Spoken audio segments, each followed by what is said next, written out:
Hello, dear students. How are you all? I hope all of you are fine. I am your science teacher, Neeraj. Today I will teach you Chapter 4 Sorting Materials into Groups. Let's start Chapter 4 Sorting Materials into Groups. There are many objects around us with different shapes, color, properties and uses. आपको पता है कि हमारे चारों तरफ बहुत सारी objects होती हैं, उनमें से सबकी या बहुत सारी ऑब्जेक्ट्स की प्रॉपर्टीज, शेप्स, कलर्स अलग अलग होते हैं। ऐसे ही वो ऑब्जेक्ट अलग अलग मटेरियल्स के बने हुए होते हैं। जैसे कोई ऑब्जेक्ट प्लास्टिक की बनी हुई होती है, कोई मेटल की बनी हुई होती है, कोई ऑब्जेक्ट रबड़ की बनी हुई होती है। तो अलग अलग टाइप की ऑब्जेक्ट्स अलग अलग मटेरियल्स की बनी हुई होती है। अब ऑब्जेक्ट्स होती हैं वो अलग अलग काम में आती हैं, उनके यूजेस अलग अलग होते हैं, उनकी प्रॉपर्टीज़ अलग अलग होती है। इसलिए हमें उनको शॉर्ट करना होता है, उनको छांटना होता है कि कोई ऑब्जेक्ट गेम्स के पर्पज़ के लिए है, कोई ऑब्जेक्ट स्टडी के पर्पज़ के लिए है। जैसे आपकी बुक्स, पेन, पेंसिल, स्टेशनरी की जितनी भी ऑब्जेक्ट्स होती हैं वो आपके स्टडी के लिए यूज़ होता है उनका। तो इसी तरीके से अलग अलग ऑब्जेक्ट्स होती है, उनको हमें शॉर्ट आउट करना होता है, उन्हें हमें छांटना होता है और ग्रुप्स में डिवाइड करना होता है। जैसे आपको देखते होंगे कि आपकी जो स्टडी टेबल है या स्टडी रूम है, उसमें आपका जो स्टडी का सामान होता है वो होता है, क्योंकि वो मेनली किस लिए होता है, उसमें ज़्यादातर चीज़ें किससे रिलेटेड मिलेंगी, आपकी स्टडी से रिलेटेड। क्योंकि उसमें आप जब भी जाएंगे तो आराम से इजीली कौन सी चीज़ आपने अपनी स्टडी के लिए पर्पज़ के लिए कहाँ पे रखी है वो आप इजीली फाइंड आउट कर सकते हैं। इसी तरीके से आप जो गेम्स के लिए ऑब्जेक्ट्स होती हैं, जैसे आपका बैडमिंटन रैकेट हो गया या फिर आपका चेस बोर्ड हो गया, उनको आप एक अलग जगह पे रखते हैं। तो अलग अलग जो ऑब्जेक्ट्स होती हैं उनके यूज के बेस पे, उनकी प्रॉपर्टीज़ के बेसिस पे, उनके कलर के बेसिस पे हम इस तरीके से ऑब्जेक्ट्स को ग्रुप्स में डिवाइड करते हैं, ताकि जब भी हमें किसी ऑब्जेक्ट को फाइंड आउट करना हो, ढूंढना हो, तो वो हमें इजीली मिल जाए।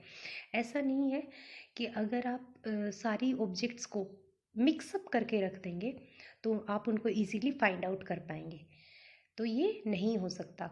जब आप ऑब्जेक्ट्स को उनके ग्रुप के बेसिस पे, उनकी प्रॉपर्टीज़ के बेसिस पे, उनके यूसेस के बेसिस पे आप उनको अलग अलग तरीके से शॉर्ट आउट करके, उनको ग्रुप्स में डिवाइड करके जब रखते हैं, तो उनको फाइंड आउट करना, उनको ढूंढना आपके लिए, जब भी आपको उनकी ज़रूरत होती है तो उनको ढूंढना आपके लिए ईजी हो जाता है। तो ऑब्जेक्ट्स को शॉर्ट आउट करना या उनकी ग्रुपिंग करना, किसी ना किसी बेसिस पे, किसी ना किसी आधार पे जब हम ऑब्जेक्ट्स को शॉर्ट आउट करते हैं या उनको उनकी ग्रुपिंग करते हैं, तो इस चीज़ को हम क्या कहते हैं, इस प्रोसेस को हम क्या कहते हैं, क्लासिफिकेशन ऑफ ऑब्जेक्ट्स। अब इस चैप्टर में हम क्लासिफिकेशन पढ़ेंगे मटेरियल्स का। अब जो ऑब्जेक्ट्स बनी होती है वो अलग अलग मटेरियल्स की बनी हुई होती है, तो इस चैप्टर में हम उन मटेरियल्स का क्लासिफिकेशन देखेंगे। जैसे कोई मटेरियल हार्ड है, सॉफ्ट है, वो शाइनी है, या किस टाइप का मटेरियल है, तो उनकी प्रॉपर्टीज़ के बेसिस पे हम मटेरियल्स को क्लासिफाई करेंगे। तो इसके लिए सबसे पहले कुछ कॉमन मटेरियल्स देखें। अब कॉमन मटेरियल्स कौन से होते हैं, जो हम डेली लाइफ में बहुत सारी ऑब्जेक्ट्स में देखते हैं, बहुत सारी ऑब्जेक्ट्स जिनकी बनी हुई होती है। अब वो मटेरियल्स देखिए, would, metal, glass, plastic, cotton, synthetic fibre, jute, paper, clay, cement, ये सारे क्या है, हमारे पास अलग अलग टाइप के मटेरियल्स हैं जिनको हम अपनी डेली लाइफ में देखते हैं। तो कुछ ऑब्जेक्ट्स हमारे पास वुड की बनी हुई होती है, लकड़ी की। उसके अलावा कुछ ऑब्जेक्ट्स हमारे पास मेटल की बनी हुई होती है, जैसे किचन यूटेंसिल्स मोस्टली मेटल्स के बने हुए होते हैं। इसके अलावा ग्लास की, जो कांच की भी बनी हुई हमारे आसपास बहुत सारी चीज़ें होती हैं। प्लास्टिक के मोस्टली आपके जो खिलौने वगैरह होते हैं, और आजकल हम बहुत सारे कंटेनर्स वगैरह यूज़ करते हैं, वो भी किसके बने हुए होते हैं, प्लास्टिक के। जो आप कपड़े पहनते हैं वो किसके बने हुए होते हैं, कॉटन के। मोस्टली कॉटन के कपड़े जो हैं वो हम ज़्यादा यूज़ करते हैं, क्योंकि वो स्किन के लिए अच्छे होते हैं। इसी टाइप से सिंथेटिक फाइबर, जैसे नायलॉन, तो नायलॉन से हम क्या बनाते हैं, रस्सी वगैरह बनाते हैं। तो सिंथेटिक फाइबर से और भी बहुत सारी चीज़ें बनती हैं। इसके अलावा जूट से, आपने देखा होगा जो जूट के बैग्स होते हैं, कैरी बैग्स वगैरह भी बहुत सारे जूट से बनते हैं। इसके अलावा कुछ ऑब्जेक्ट्स मिट्टी की बनी हुई होती हैं, जैसे जो घड़े होते हैं, गर्मियों में हम पानी वगैरह डालने के लिए उनका इस्तेमाल करते हैं। और भी बहुत सारी जगह हम मिट्टी के बने हुए, जैसे कुल्हड़ होते हैं चाय पीने के लिए, जिनका हम इस्तेमाल करते हैं। इसी टाइप से बहुत सारी चीज़ें, ऑब्जेक्ट्स क्ले यानी मिट्टी की बनी हुई होती हैं। इसके अलावा कुछ ऑब्जेक्ट्स रबड़ वगैरह की भी बनी हुई होती हैं। तो ये थे अलग अलग टाइप के मटेरियल्स। अब इन मटेरियल्स का हम ग्रुपिंग करेंगे, इन मटेरियल्स का हम क्लासिफिकेशन करेंगे। लेकिन कभी कभी क्या होता है कि हम एक ही ऑब्जेक्ट से, एक ही मटेरियल से बहुत सारी अलग अलग ऑब्जेक्ट्स को बनाते हैं। जैसे प्लास्टिक, प्लास्टिक से हम बहुत सारी ऑब्जेक्ट्स बना सकते हैं, जैसे pan, bucket, containers, tumblers, chairs, stool. आपने देखा होगा प्लास्टिक से बहुत सारी ऑब्जेक्ट्स बनाई जा सकती हैं। इसको आप ये एक्टिविटी परफॉर्म करके समझ सकते हैं। इस एक्टिविटी में आपको क्या करना है, वुड से बनने वाली जो अलग अलग ऑब्जेक्ट्स हैं उनको देखेंगे आप। ऐसे ही पेपर से बनने वाली ऑब्जेक्ट्स को, प्लास्टिक से बनने वाली ऑब्जेक्ट्स, स्टोन, सेरेमिक, इन सब से बनने वाली ऑब्जेक्ट्स को यहाँ पे लिखना है।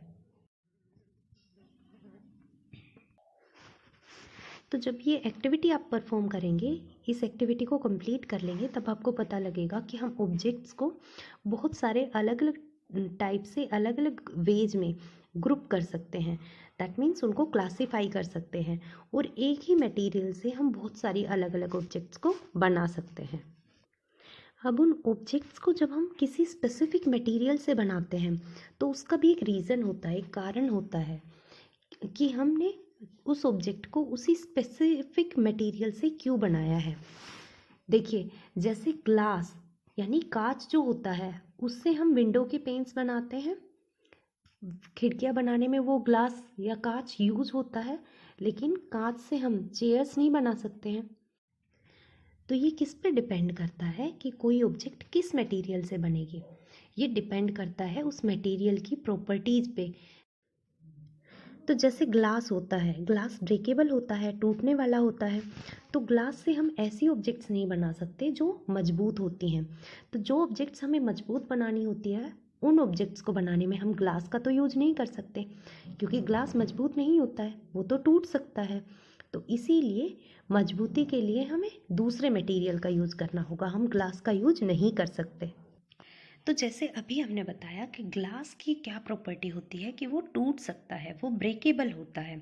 तो इसी टाइप से जो अलग अलग मटेरियल होते हैं उनकी प्रॉपर्टीज़ अलग अलग होती है।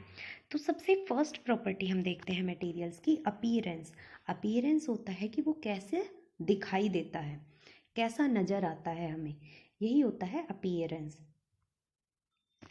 अब अपीयरेंस में क्या आता है, आप किसी भी ऑब्जेक्ट को जब देखते हैं तो उसमें क्या देखते हैं, सबसे पहले कि उसका कैसा कलर है, फिर उसके बाद क्या देखते हैं कि वो शाइन करता है या नहीं।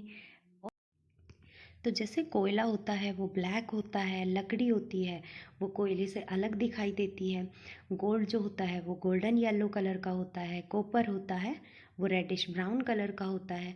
तो अलग अलग मटेरियल के कलर्स भी अलग अलग होते हैं और उनकी अपीयरेंस अलग अलग होती है। जैसे कुछ शाइनी होते हैं, जैसे गोल्ड होता है वो शाइन करता है, वुड होती है वो शाइन नहीं करती है। तो ये हो गया अपीयरेंस। तो देखिए, अपीयरेंस में जो फर्स्ट थिंग होती है वो होती है मटेरियल्स का कलर। अब नेक्स्ट थिंग क्या होती है, शाइन।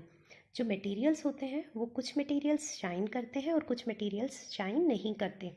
लेकिन मेटल्स जो होती है हमारे पास, मोस्टली मेटल्स शाइन करती है। और जो मेटल की ये प्रॉपर्टी होती है जिससे वो शाइन करती हैं, इसे हम क्या कहते हैं, लस्टर। दिस मीन्स ये उन मेटल्स की सुंदरता होती है, उनका सौंदर्य होता है जिसकी वजह से वो चमकती हैं, शाइन करती हैं।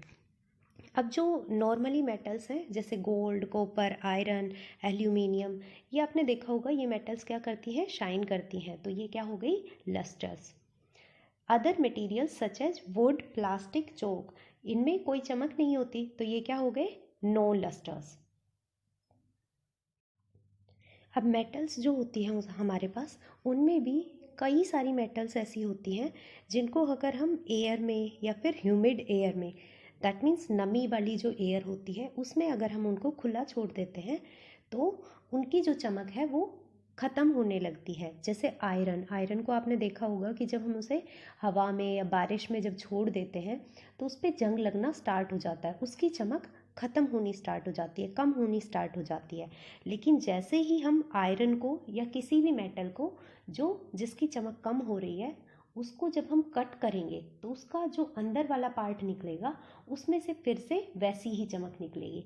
इसका मतलब क्या होता है कि एयर की वजह से उसकी बाहर की जो चमक थी वो कम हो गई है, जो नमी थी उसकी वजह से उसकी बाहर की चमक कम हो गई है, लेकिन अंदर से वो उसकी नेचुरल जो प्रॉपर्टी है, नेचुरल अपीयरेंस जो है उसका वो वैसा ही है, एकदम चमकदार, शाइन। तो अपीयरेंस के बेसिस पे जब भी हम मटेरियल्स को क्लासीफाई करते हैं तो हम कैसे क्लासीफाई करते हैं कि कोई मटेरियल शाइनी है या फिर नॉन शाइनी है। तो अगर शाइनी होगा तो हम उसको क्या कहेंगे, लस्टर्स, और अगर नॉन शाइनी होगा तो नॉन लस्टर्स। तो ये हो गया अपीयरेंस के बेसिस पे उनका क्लासिफिकेशन। अब नेक्स्ट आता है हार्डनेस। नेक्स्ट प्रॉपर्टी होती है जिसके बेसिस पे हम मटेरियल्स को क्लासीफाई करते हैं, दैट इज़ हार्डनेस। तो हार्डनेस क्या होती है, अब कुछ मटेरियल्स जो होते हैं वो हार्ड होते हैं और कुछ मटेरियल क्या होते हैं, सॉफ्ट होते हैं।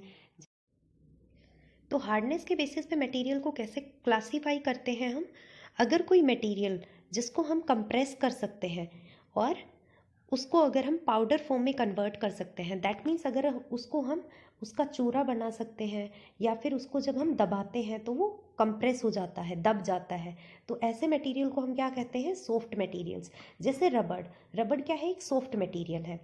इसके अलावा आयरन, डायमंड, इनको जब हम कंप्रेस करते हैं, दबाते हैं, तो ना तो ये कंप्रेस होते हैं, दबते हैं, और ना ही ये पाउडर फॉर्म में कन्वर्ट होते हैं। दैट मीन्स जब हम इनको दबाते हैं तो इनका चूरा भी नहीं होता है। तो इसका मतलब है ये मटेरियल कैसे हैं, हार्ड मटेरियल्स है। जिन मटेरियल्स को कंप्रेस करने पे या दबाने पे हम उनका चूरा नहीं बना सकते और वो दबते भी नहीं हैं, तो ऐसे मटेरियल्स को हम हार्ड मटेरियल्स कहते हैं। तो हार्ड मटेरियल्स में किसको क्लासीफाई करेंगे, डायमंड, आयरन और जितनी भी मेटल्स वगैरह हैं वो क्या हो गई हमारे पास, हार्ड मटेरियल। और रबड़ या फिर स्पंज, चौक, ये सब क्या है, सॉफ्ट मटेरियल्स है। Next property of materials is texture. Texture क्या होता है, जब भी हम किसी ऑब्जेक्ट को टच करके और फिर उसकी स्मूथनेस या रफनेस के बारे में पता लगाते हैं तो इसी को हम कहते हैं टेक्सचर। तो कुछ ऑब्जेक्ट्स होती हैं जो स्मूथ होती हैं, जिनको टच करने पे हमारी स्किन को कोई नुकसान नहीं होता या फिर उनसे हमारी स्किन को बहुत स्मूथनेस फील होती है, बहुत अच्छा फील होता है। जैसे ग्लास हो गया, सिल्क हो गया, सिल्क का कपड़ा होता है, जब हम उसको टच करते हैं तो बहुत ज़्यादा स्मूथ लगता है, हमें बहुत ज़्यादा अच्छा लगता है। इसी तरीके से कुछ दूसरे मटेरियल्स होते हैं, जैसे रॉक्स, चट्टान हो गई, ब्रिक्स हो गई, ईंट वगैरह हो गई। तो ये जब इन ऑब्जेक्ट को जब हम टच करते हैं तो इससे हमारी स्किन को रफनेस फील होती है। तो जब भी हम टच करके और किसी ऑब्जेक्ट को स्मूथ या फिर रफ में डिफाइन करते हैं तो वो होता है टेक्सचर। तो टेक्सचर के बेसिस पे या तो हम ऑब्जेक्ट्स को स्मूथ ऑब्जेक्ट्स बोल सकते हैं या फिर रफ ऑब्जेक्ट्स में क्लासीफाई कर सकते हैं। Next property of materials is soluble और इनसोल्यूबल। इसमें क्या करते हैं, हम ऑब्जेक्ट्स को वाटर में डिज़ोल्व करके देखते हैं, घोल के देखते हैं। अगर वो मटेरियल्स या वो ऑब्जेक्ट्स वाटर में कम्प्लीटली डिज़ोल्व हो जाती है, घुल जाती है, तो उसे हम क्या कहते हैं, सोल्यूबल मटेरियल्स।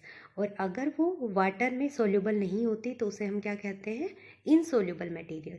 जैसे चॉक, सैंड, ये सब क्या है, इनसोल्यूबल मटेरियल है।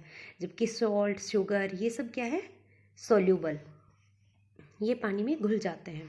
और चॉक और सैंड ये पानी में इनसोल्यूबल रहते हैं, नहीं घुलते हैं। इसी तरीके से जब लिक्विड होता है तो लिक्विड के केस में हम क्या करते हैं, मिसिबल या इमिसिबल के रूप में उनको डिफाइन करते हैं। कुछ लिक्विड्स जैसे विनेगर हो गया, विनेगर को जब आप पानी में डालेंगे, इसी तरीके से इथाइल अल्कोहल को जब आप पानी में डालेंगे तो वो कम्प्लीटली मिसिबल हो जाएगा। दिस मीन्स वो अलग से हमें नज़र नहीं आएगा। तो हमने दो लिक्विड्स को मिक्सअप किया और उसके बाद हमें अलग अलग वो मिक्स लिक्विड्स नज़र नहीं आ रहे, तो इसका मतलब है कि वो क्या है, मिसिबल। इसी तरीके से कुछ दूसरे मटेरियल्स होते हैं, सॉरी कुछ दूसरे लिक्विड्स होते हैं, जैसे मस्टर्ड ऑयल। ऑयल जो है वो वाटर में डिज़ोल्व नहीं होता है, तो इसीलिए उसकी एक अलग लेयर हमें नज़र आती है, वो पानी के ऊपर तैरता है। तो इसे हम क्या कहते हैं, इममिसिबल इन वाटर। तो सोल्यूबल और इनसोल्यूबल के बेसिस पे हम मटेरियल्स को कैसे डिफाइन करते हैं। अगर वो मटेरियल सॉलिड है तो हम उसे सोल्यूबल या इनसोल्यूबल कहेंगे, अगर वो लिक्विड है तो हम उसे मिसिबल या इमिसिबल कहेंगे। In the same manner we have some gases like oxygen and carbon dioxide, these dissolve in water. तो ये जो गैसेस होती है ऑक्सीजन एंड कार्बन डाइऑक्साइड, ये वाटर में डिसॉल्व हो जाती हैं, घुल जाती हैं। तो इसी तरीके से कुछ दूसरी गैसेस हमारे पास होती हैं, जैसे नाइट्रोजन, मीथेन, हीलियम, जो वाटर में डिसॉल्व नहीं होती है, वाटर में नहीं घुलती है। तो सोल्यूबिलिटी के बेसिस पे हम इनको भी सोल्यूबल और इनसोल्यूबल में क्लासिफाई कर सकते हैं। तो अभी तो हमने देखा था कि कोई ऑब्जेक्ट वाटर में सोल्यूबल होती है, घुलती है या नहीं। अब नेक्स्ट प्रॉपर्टी देखिए, फ्लोटिंग प्रॉपर्टी, कि कुछ मटेरियल ऐसे होते हैं जो वाटर पे फ्लोट करते हैं, तैरते हैं, और कुछ मटेरियल ऐसे होते हैं जो वाटर में सिंक कर जाते हैं, डूब जाते हैं। तो उस बेसिस पे हम क्या कहेंगे, materials that float on water and materials that sink in water. तो ये उनका क्लासिफिकेशन हो जाएगा। अब ऐसे कौन से मटेरियल्स हैं जो वाटर पे फ्लोट करते हैं, दैट मीन्स तैरते हैं। ये हो गया wooden spoon, plastic, piece of wood, kerosene, cork, ये जितनी भी चीज़ें हैं, लकड़ी की मोस्टली चीज़ें और प्लास्टिक की भी मोस्टली चीज़ें जो होती हैं वो वाटर पे फ्लोट करती हैं, तैरती हैं। इसी तरीके से जो मेटल्स होती हैं मोस्टली वो वाटर में सिंक कर जाती है, डूब जाती है। जैसे आयरन की कील होती है, नेल ऑफ आयरन, स्टील की जो स्पून होती है, आप उसको वाटर में छोड़ के देखेंगे वाटर के ऊपर और वो डूब जाएगी, बिल्कुल तली में चली जाएगी। इसी तरीके से की, चाबी, आयरन की क्लिप हो गई, या मेटल की जितनी भी मोस्टली चीज़ें होती हैं वो सब क्या करती हैं, वाटर में सिंक कर जाती हैं। तो ये हो गया मटेरियल्स का classification on the basis of flotation. That means कि कोई ऑब्जेक्ट, कोई मटेरियल वाटर में फ्लोट करेगा या फिर वाटर में डूब जाएगा। The last property of materials on which we can classify the materials is transparency. तो लास्ट प्रॉपर्टी है हमारे पास मटेरियल्स की, ट्रांसपेरेंसी, जिसके बेसिस पे हम मटेरियल्स को क्लासीफाई कर सकते हैं, के आर पार देखने की कोशिश करते हैं। तो कुछ ऑब्जेक्ट्स तो ऐसी होती हैं जो ट्रांसपेरेंट होती है, दैट मीन्स उनमें से हम आर पार क्लियरली देख सकते हैं, उनको हम कहते हैं transparent materials. That are glass, acrylic sheet, water, air, ये सब क्या है, ट्रांसपेरेंट मटेरियल है। आप वाटर में से भी आर पार देख सकते हैं, अगर क्लियर वाटर होगा तो आप आर पार उसमें से देख सकते हैं। इसी तरीके से ग्लास अगर होगा, कांच जो होता है, उसमें से भी हम आर पार क्लियरली देख सकते हैं। तो ये जो मटेरियल्स होते हैं इनको हम क्या कहते हैं, ट्रांसपेरेंट मटेरियल। अब नेक्स्ट टाइप के जो मटेरियल्स आते हैं ट्रांसपेरेंसी के बेसिस पे, वो होते हैं ओपेक। ओपेक मटेरियल्स कौन से होते हैं, जिनसे हम आर पार बिल्कुल नहीं देख सकते, जैसे would, stone, wall, cardboard, metals. जब भी आप किसी दीवार के आसपास आर पार देखने की कोशिश करेंगे, आपको दीवार के पार कुछ भी नज़र नहीं आएगा। In the similar way stone, stone के आर पार जब आप देखने की कोशिश करेंगे तब भी आपको कुछ भी नज़र नहीं आएगा। लकड़ी के आर पार, वुड के पार जब आप देखने की कोशिश करेंगे तब भी आपको कुछ नज़र नहीं आएगा। तो ये जो ऑब्जेक्ट्स हैं जिनके आर पार हम क्लियरली तो क्या, हम बिल्कुल भी कुछ भी नहीं देख सकते, उसको हम कहते हैं ओपेक ऑब्जेक्ट्स या ओपेक मटेरियल्स।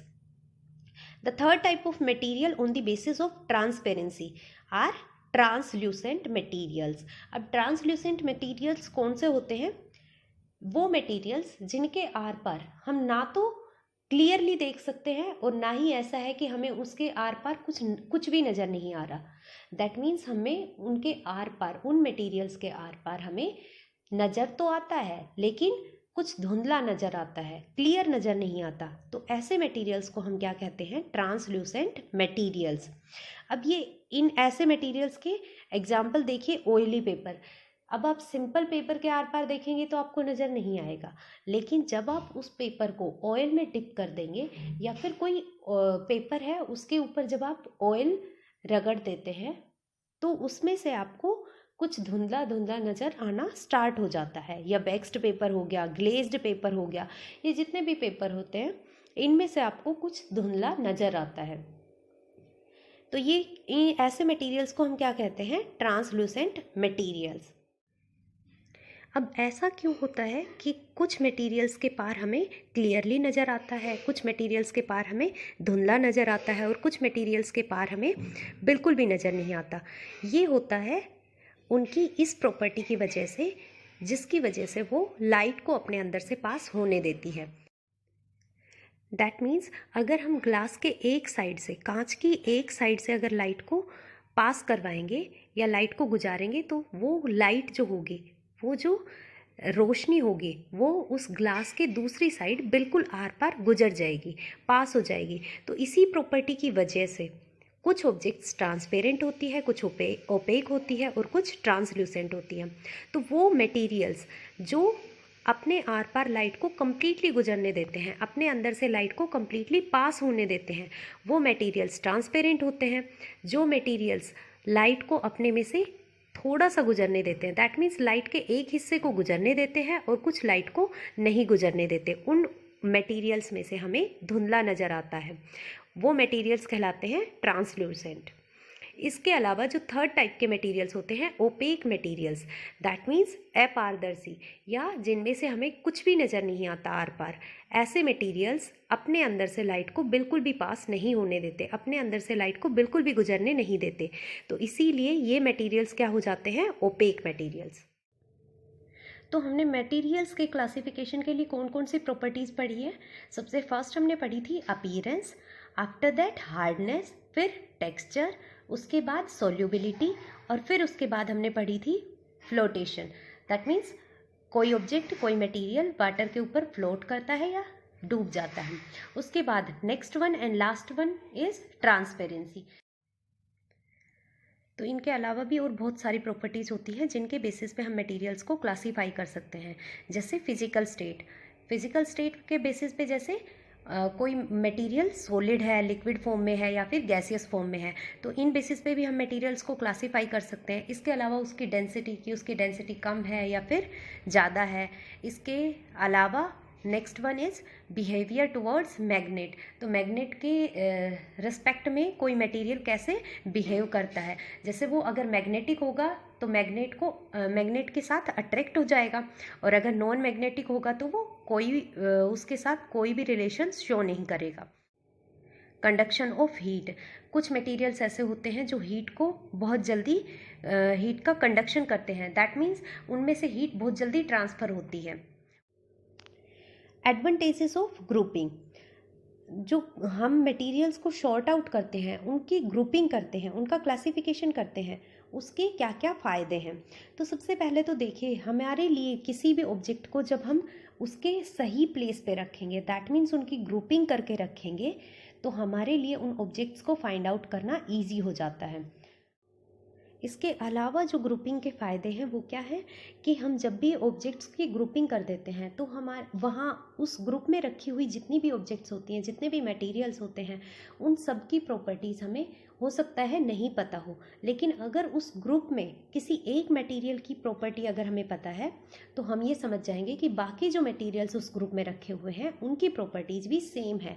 जैसे मान लीजिए कोई एक ऑब्जेक्ट है, आपको नहीं पता कि वो कंबसिबल है या फिर वो फ्लेमेबल है, बहुत जल्दी वो आग पकड़ लेती है। ऐसा मान लीजिए कोई ऑब्जेक्ट है जो बहुत जल्दी आग पकड़ लेती है, बहुत ज़्यादा फ्लेमेबल है, तो अगर उसके साथ ही कोई दूसरी ऑब्जेक्ट रखी हुई है, उसके बारे में आपको नहीं पता है कि वो बहुत जल्दी आग पकड़ लेती है, तो आप अगर वो ऑब्जेक्ट दूसरी जगह रखी हुई होती तो आप उसके पास आग जलाने के काम कर सकते थे। लेकिन अब आपको पता है कि इस ग्रुप में जितनी भी ऑब्जेक्ट्स रखी हुई हैं वो बहुत जल्दी आग पकड़ लेती हैं, तो इसीलिए जिस ऑब्जेक्ट के बारे में आपको नहीं पता कि वो आग पकड़ लेती है जल्दी, उसके बारे में आपको डायरेक्ट नहीं पता, लेकिन उस ग्रुप की वजह से आपको पता लग गया, और इसीलिए आप उसके आसपास आग नहीं जलाएंगे, और इससे आपकी सेफ्टी बनी रही।